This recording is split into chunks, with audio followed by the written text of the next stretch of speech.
Al-Alim. Sebagaimana kita ketahui bahwa urutan yang mendahului sebelum Al-Alim adalah Al-Alim. Nah, jadi sebagian kita ketahui bahwa urutan yang susunan mendahului sebelum Al-Alim adalah Al-Alim. Maka salah satu untuk mencapai Al-Alim harus didahului dengan sifat ilim. Nah, jadi orang yang mulia, orang yang tinggi martabatnya itu harus didahului dengan sifat ilim. Artinya sifat lambat marah. Nah, kalau orang tidak bisa menahan amarah, kalau orang itu tidak bisa kita menahan emosi, maka orang itu baru bisa dikatakan Al-Alim. Nah, jadi orang yang mulia itu Al-Alim itu namanya bahasa Arab, bahasa kitanya orang yang mulia. Nah, jadi orang yang mulia itu artinya bisa disebut orang itu mulia, tapi orang itu bisa menahan amarah. Nah, bisa menahan amarah artinya bersifat ilim, lambat marah. Tidak bisa disebut Al-Alim kalau tidak bersifat dengan sifat ilim. Nah, ini orang itu ada sifat ilim, artinya ada hawa menahan emosi, ada hawa menahan amarah, maka orang itu baru bisa dikatakan orang itu Al-Alim. Nah, jadi orang yang disebut Al-Alim itu orang itu bisa menahan amarahnya, bisa menahan emosinya. Dan ini kita boleh marah, nah manusia ini wajar, ya kan, aturan marah, tapi kita usahakan sehingga kita itu dapat menahan amarah. Nah, sehingga kita itu dapat menahan emosi. Nah, artinya orang lambat marah. Seorang Al-Alim walaupun bagaimana tinggi ilmunya, hebatnya, alatnya, luasnya ilmunya, pandangannya, kalau baru punya sifat ilim, baru maka disebut sebagai orang yang Al-Alim atau orang yang mulia. Nah, jadi artinya orang yang mulia itu orang itu dapat menahan amarahnya, dapat menahan emosinya. Nah, jadi mudah-mudahan kita berdoa minta lawan Allah, ya kan? Mudah-mudahan kita awal dapat menahan amarah. Allah Ta'ala bersifat Al-Ilim, orang yang lambat marah, nampak apresi biasa, nampaknya apresi kebaikan, adalah langsung marah, apalagi kita ada apresi kebaikan. Nah, jadi mudah-mudahan kita awal menahan emosi, awal menahan amarah. Nah, jadi orang yang bisa menahan emosinya dan orang yang bisa menahan amarahnya, maka orang itu disebut Al-Alim, orang yang mulia. Nah, itu kita latih kembali kita biasakan sifat ilim. Artinya berusaha sehingga kita awal menahan amarah. Ada 33 asma Allah Subhanahu wa Ta'ala sebelum sampai kepada Al-Alim. Nah, jadi sebelum Al-Alim ini 33 nama Tuhan. Nah, 34-nya Al-Alim. Mulai dari asma Allah Subhanahu wa Ta'ala, Ar-Rahman dan Ar-Rahim sampai Al-Alim. Nah, dengan asma itulah Allah Subhanahu wa Ta'ala berhak dan sangat pantas disebut Al-Alim. Nah, Tuhan mempunyai sifat sebelum Al-Alim ini hanya dimulai dengan 33 nama terberulang. Nah, jadi ada gampang, ada yang penting nama Al-Alim ini orang yang mulia. Rasulullah Sallallahu Alaihi Wasallam disebut sebagai orang yang punya akhlak yang agung atau ajim, sebagaimana disebut di dalam Al-Quran, innaka la'ala khuluqin ajim, yang artinya sesungguhnya engkau ya Muhammad benar-benar mempunyai akhlak yang luar biasa. Masya Allah, Tuhan yang mengatakan Allah akan menjadikan nur Nabi kita Muhammad sallallahu alaihi wasallam memuji terhadap akhlak Rasulullah, terhadap akhlak Nabi kita Muhammad sallallahu alaihi wasallam. Akhlak Rasulullah ada pernah marah. Masya Allah. Kenapa akhlak beliau disebut al-ajim? Bukan karena beliau punya ilmu yang dalam atau beliau orang yang pemberani. Nah, jadi kenapa beliau misalnya akhlak beliau disebut al-ajim? Bukan karena beliau punya ilmu yang dalam atau beliau orang yang pemberani, melainkan beliau juga bersifat dengan sifat ilim. Nah, jadi Rasulullah ini dipuji oleh Allah Ta'ala bukan karena ilmu sidin, kan? Nah, bukan karena keberanian sidin, adalah disebut al-ajim itu adalah Rasulullah orang yang mempunyai akhlak yang luar biasa. Karena apa? Karena pribadi sidin. Nah, sidin bersifat ilim, orang yang lawan marah. Ada pernah marah Rasulullah, kecuali orang itu menghina agama Allah Subhanahu wa Ta'ala. Tapi kalau masalah pribadi Rasulullah, Nabi kita Muhammad sallallahu alaihi wasallam ada pernah marah. Ada bisa saling sidin. Nah, kayak apa dihina, diinjek, dicaci maki, Rasulullah ada pernah saling. Menurut ayat ini, sesudah Nabi kita Muhammad sallallahu alaihi wasallam dicaci maki oleh orang kafir Quraisy sampai Nabi kita Muhammad sallallahu alaihi wasallam disebut orang gila. Nah, jadi Allah Ta'ala adalah menurunkan ayat ini. Nah, innaka la'ala khuluqin ajim, sesungguhnya engkau ya Muhammad benar-benar mempunyai akhlak yang luar biasa. Nah, ayat ini diturunkan sesudah Nabi kita Muhammad sallallahu alaihi wasallam dicaci maki oleh orang kafir Quraisy sampai Nabi kita Muhammad sallallahu alaihi wasallam disebut orang gila. Masya Allah. Rasulullah dikatakan orang gila. Nah, Rasulullah ada pernah saling, ada pernah marah, ada pernah emosi. Tetapi Nabi kita Muhammad sallallahu alaihi wasallam dengan ilmunya beliau tidak menghiraukan camukan itu. Akhirnya Allah Subhanahu wa Ta'ala menurunkan ayat ini. Nah, karena Rasulullah ada saling, Rasulullah ada marah, ya, Rasulullah ada pernah emosi. Bahkan menurut riwayat, Rasulullah itu pernah diri balik, lawan berdiri, lawan ada di kami di sini. Rasulullah lewat di sini, kita Rasulullah lewat diri baliknya lawan kotoran muntah. Tapi Rasulullah Masya Allah, Rasulullah luar biasa. Ada pernah marah, ada pernah saling. Nah, makanya kita latihkan ilmu, dapatnya ilmu dengan belajar, ilmu dengan melalui latihan. Nah, jadi kita lambat marah itu artinya orang yang ada marah itu, orang yang ada emosi itu, orang yang bersifat ilmu itu artinya melalui latihan. Nah, melalui latihan.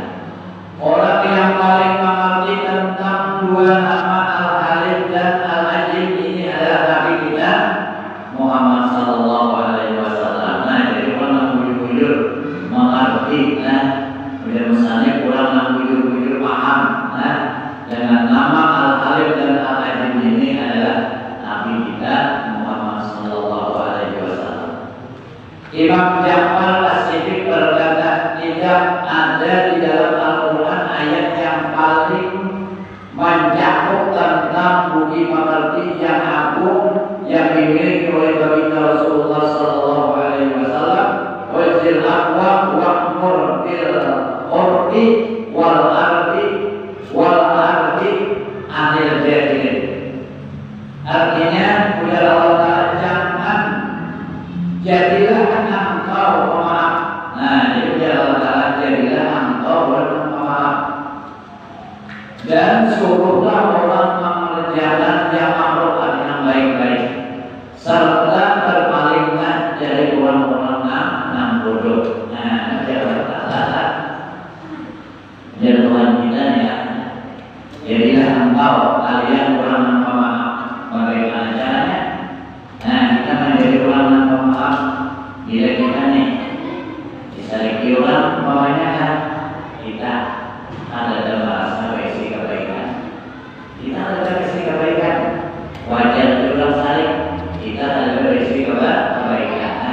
dihina orang, dicaci maki orang, wajar aja kita, jangan kita Rasulullah aja dihina, Rasulullah aja dicaci maki kan, kayak orang bersumpul, masya Allah, orang apa sih, orang apa tapi ada yang mengatakan juga.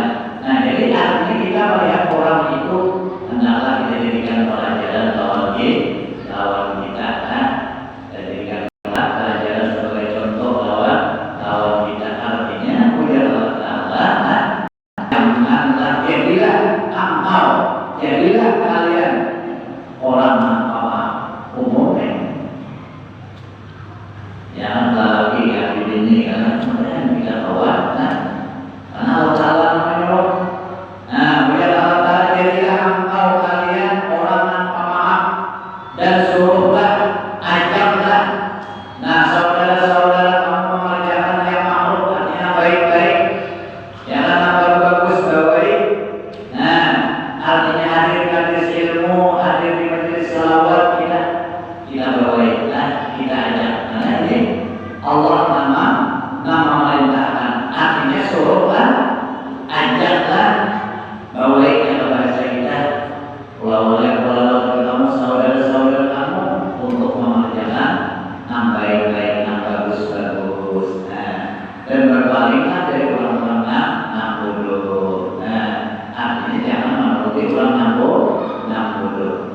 Sesudah kita menjadi beriman bahwa salah satu nama Allah Subhanahu wa Ta'ala Al-Hakim, maka akhlak kita kepada asma itu yaitu pertama kita mengagungkan Allah Subhanahu wa Ta'ala. Jadi karena kita tahu, mengerti, paham bahwa Allah bernama Al-Hakim, orang yang mulia, maka kita pantas memuliakan, maka kita pantas mengagungkan, maka kita pantas menghormati Allah Subhanahu wa Ta'ala. Asma Allah Subhanahu wa Ta'ala, ayat-ayat Allah Subhanahu wa Ta'ala, sifat-sifat Allah Subhanahu wa Ta'ala, dan segala perintah dan larangan Allah Subhanahu wa Ta'ala, juga segala hal yang berhubungan dengan Allah Subhanahu wa Ta'ala. Jadi beliau musannif ya kan beliau mengarang kitabnya, karena kita tahu bahwa Allah Ta'ala orang yang paling mulia, yang pantas diagungkan, yang pantas dimuliakan, makanya kita muliakan Allah Subhanahu wa Ta'ala. Asma Allah Subhanahu wa Ta'ala, bukan Allah Ta'ala saja, asmanya kita muliakan, kita agungkan, bukan hanya asmanya saja, bahkan ayat-ayat Allah Subhanahu wa Ta'ala kita muliakan, sifat-sifat Allah Subhanahu wa Ta'ala, dan segala perintah dan larangan Allah Subhanahu wa Ta'ala. Kita muliakan perintah-perintah Allah Ta'ala, dan hendaklah kita muliakan larangan-larangan Allah Subhanahu wa Ta'ala, juga hal yang berhubungan dengan Allah Subhanahu wa Ta'ala. Sebagaimana Allah Subhanahu wa Ta'ala berfirman, innamal mu'minuna alladzina idza dzukirallahu wajilat qulubuhum. Sesungguhnya orang-orang yang beriman itu, yaitu apabila dibacakan kepada mereka ayat-ayat Allah Subhanahu wa Ta'ala, takutlah hati mereka. Jadi sesungguhnya orang-orang beriman adalah orang yang beriman lawan Allah, beriman lawan Rasulullah, beriman lawan hari kiamat. Apabila dibacakan kepada mereka ayat-ayat Allah Subhanahu wa Ta'ala, takut hati mereka. Orang-orang yang beriman takut kepada Allah karena mereka begitu mengagungkan Allah Subhanahu wa Ta'ala. Jadi artinya mengarang nama bukan aja orang beriman, ya kan? Orang beriman Allah Ta'ala yang mengagungkan, memuliakan, mendengar nama Allah Subhanahu wa Ta'ala. Seringkali kita menggunakan atau mendengar kalimat-kalimat yang berhubungan dengan Allah Subhanahu wa Ta'ala ini dengan biada mengagungkan, bahkan terkadang meremehkan atau memburuk-burukkan. Jadi pesannya ya kan, pedoman kitabnya, seringkali kita disiplin menggunakan atau mendengar kalimat-kalimat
Bila ada sakit hati apa? Lapang dada, hati lapang hati kada gelisah. Kayak apa caranya? Banyak melihat kebaikan Allah. Disebutkan di dalam kitab Qawaidul Islam karya Ibnu Hajar kami bahwa hati-hati jangan sampai memperkecil atau melimitkan kalimat Allah. Nah, jadi di dalam kitab Qawaidul Islam karya Ibnu Hajar, artinya karangan Ibnu Hajar ya. Jadi ujar sini bahasa kitanya adalah bahwa hati-hati ujar sini jangan sampai memperkecil atau melimitkan kalimat Allah. Jangan sampai melimitkan atau memperkecil kalimat-kalimat Allah Subhanahu wa taala. Muhammad dan kalimat-kalimat yang mulia lainnya. Atau melimitkan kalimat-kalimat Allah, melimitkan Muhammad atau kalimat-kalimat yang mulia dan lain-lainnya. Apalagi kita kayak orang luar kan kita melihat di api-api itu sampai menjadi Al-Quran, Masya Allah ya, luar biasa itu artinya saking maknanya maknanya lawan agama, saking maknanya dengan ayat-ayat Allah Subhanahu wa taala. Namun kita doakan mudah-mudahan ini bukan Allah taala sehingga bisa melihat kebaikan-kebaikan Tuhan. Jadi udah Ibnu Hajar udah hati-hati, hati-hati. Dalam bahasa itu jangan sampai memperkecil atau melimitkan kalimat-kalimat Allah atau Muhammad atau kalimat-kalimat yang mulia, karena dikhawatirkan akan keluar dari agama Islam. Masya Allah, sudah keluar dari agama Islam, apalagi kita bila sudah tidak keluar daripada agama Islam, ada artinya lagi duit yang banyak, harta banyak, jabatan pangkat yang mulia, ada lagi bila sudah keluar daripada agama Islam. Makanya Rasulullah saya di zaman ala umati yang firman dengan ulama. Rasulullah ada gimana masanya? Akan datang ada masanya waktunya Rasulullah umat itu lari daripada ulama. Bila sudah umat itu Rasulullah lari daripada ulama, bukannya oleh ulama, bukan oleh ulama takutan, ada artinya mahawai-hawaian, melemeh-lemehkan lawan ulama. Karena yang demikian adalah kalimat yang agung. Kalimat yang agung semestinya diagungkan, bukan dilimitkan dan diperbolehkan. Ini nanti kita khawatirkan ya loh. Bagi mereka Yasin dengan sampai ketinggalan alhamdulillah. Jangan sampai kita kadang-kadang mencoba singkir jadi ditinggalan Yasin halus. Apa ya? Kalau ayat Allah nanti khawatirkan kalau keluar daripada agama Islam. Namun kita tidak tahu ya dari masalah, memang sudah kita tahu dan jadi kenapa kita melihatkan terutama asma Allah, Nabi Muhammad dan kalimat-kalimat Allah dan kalimat-kalimat yang mengandung kalimat-kalimat mulia. Jangan sampai kita dimuliakan Bapak ya, jangan sampai. Dan orang yang beriman wajib mengagungkan nama yang mulia tersebut. Jadi orang beriman wajib mengagungkan nama-nama mulia tersebut. Seorang durjana, ini kisah seorang durjana, seorang ahli maksiat, dimasukkan oleh Allah Taala ke dalam surga. Seorang durjana, seorang ahli maksiat, seorang banyak dosa, melakukan kemaksiatan, dimasukkan Allah Taala dalam surga lantaran melihat ada kalimat Bismillahirrahmanirrahim. Kisah ini dalam kitab ya, orang ahli durjana, orang ahli kemaksiatan, tapi ada di dalam hatinya memuliakan kalimat Allah. Memuliakan orang yang dimuliakan oleh Allah Subhanahu wa taala. Ternyata dia dimasukkan ke dalam surga. Masya Allah. inasati ya kan? Nah, seorang dunia dimasukkan oleh Allah Subhanahu wa taala ke dalam surga lantaran kalimat ada kalimat Bismillahirrahmanirrahim dijalankan lalu ia ambil. Nah, lalu dimuliakannya karena membesarkan kalimat Allah, karena membesarkan kalimat Tuhan, maka orang itu dimasukkan ke dalam surga. Masya Allah. Mudah-mudahan kita tahu yang terus memuliakan Allah Subhanahu wa taala, mengagungkan asma Allah, mengagungkan sifat Allah, mengagungkan orang yang dimuliakan oleh Allah. Siapa? Utamanya Rasulullah, utamanya Nabi kita Muhammad sallallahu alaihi wasallam. Maka kita muliakan karena siapapun hebatnya, ilmunya, ibadahnya, kalau tidak memuliakan Rasulullah, kalau tidak memuliakan Nabi Muhammad, kalau tidak beriman dengan Nabi Muhammad, maka aman akan ditolak oleh Allah Subhanahu wa taala. Nah, jadi kita muliakan, kita agungkan asma Allah dan kita muliakan orang-orang yang dimuliakan oleh Allah Subhanahu wa taala. Tidak bisa disamakan kitab-kitab yang mengandung nama Allah Subhanahu wa taala dan ayat-ayat Allah Subhanahu wa taala dengan buku-buku biasa. Nah, jadi misalnya ya, artinya tidak bisa disamakan kitab-kitab yang mengandung nama Allah, mengandung nama Tuhan dan ayat-ayat Allah Subhanahu wa taala dengan buku-buku biasa yang ditulis yang berkaitan dengan Allah Subhanahu wa taala dan dengan tulisan biasa, meletakkannya pun kita harus pakai adab. Nah, adab ya.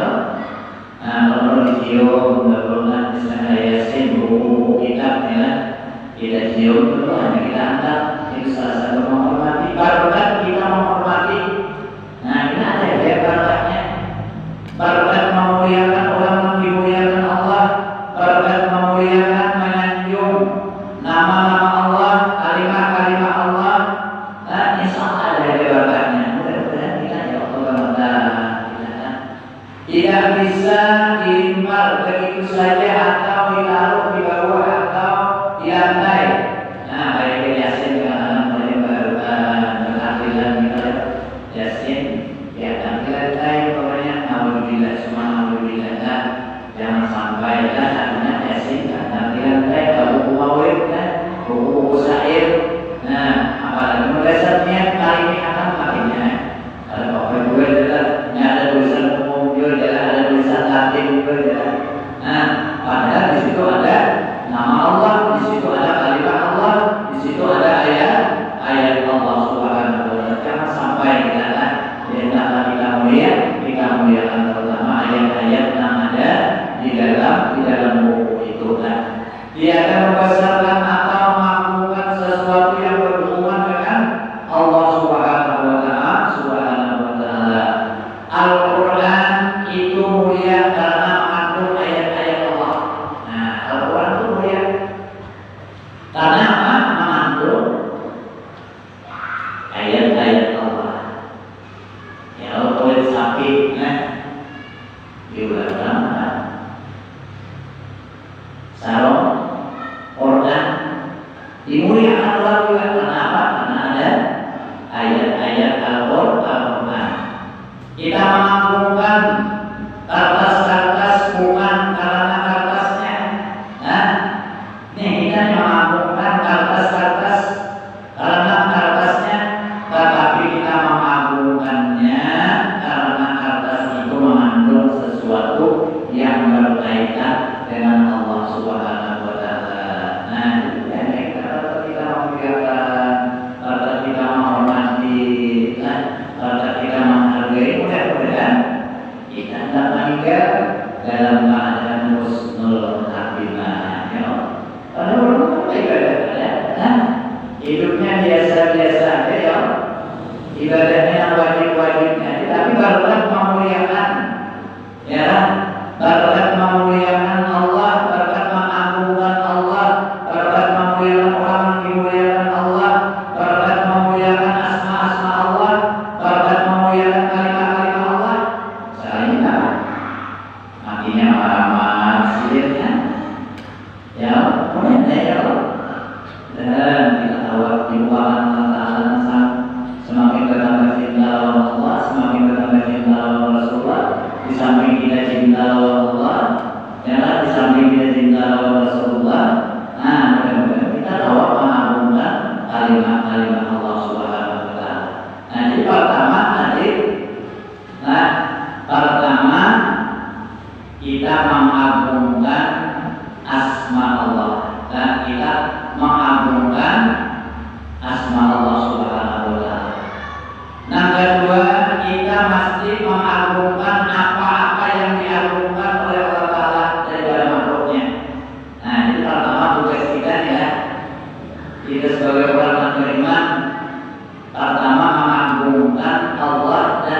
seperti syirik kepada Allah. Nah, jadi kata kita agungkan, kita muliakan.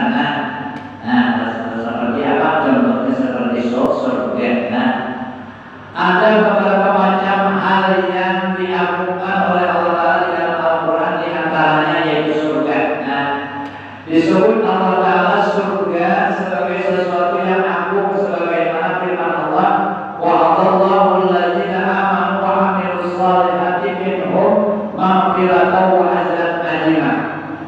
Dan Allah Subhanahu wa Ta'ala telah menjanjikan kepada orang-orang yang beriman dan beramal saleh berupa pengampunan dan balasan yang besar, yaitu surga. Nah, jadi Allah Ta'ala berjanji, ya. Jadi Allah Ta'ala telah menjanjikan kepada orang yang beriman dan beramal saleh berupa pengampunan dan balasan yang sangat besar, yaitu surga. Dan jadi Tuhan, dan jadi Allah. Apabila kita mendengar ayat-ayat yang mengisahkan surga, di dalam hati masih ada keinginan untuk masuk surga, karena surga sesuatu yang agung, yang mulia. Nah, ini kata kita agungkan, kita muliakan, masuk surga yang dimuliakan oleh Allah Ta'ala. Nah, luar biasa di dalam surga. Kalau kita membayangkan, tidak pernah terdengar di kulit telinga, dan tidak pernah dilihat oleh mata, dan tidak pernah terlintas di dalam hati kita. Nah, jadi kita memuliakan, artinya orang memuliakan Allah dan memuliakan ciptaan Allah, yaitu surga. Kesimpulan, apabila kita sudah beriman dengan nama Allah Subhanahu wa Ta'ala Al-Azim, yakni yang Maha Agung, pertama kita mesti mengagungkan Allah Subhanahu wa Ta'ala, asmanya, kalamnya, sifatnya, dan apa-apa yang berkaitan dengan Allah Subhanahu wa Ta'ala. Yang kedua, mengagungkan sesuatu yang diagungkan oleh Allah Subhanahu wa Ta'ala. Nah, apabila sesuatu itu baik, maka kita lebih memperhatikannya, dan apabila tidak baik, maka kita lebih giat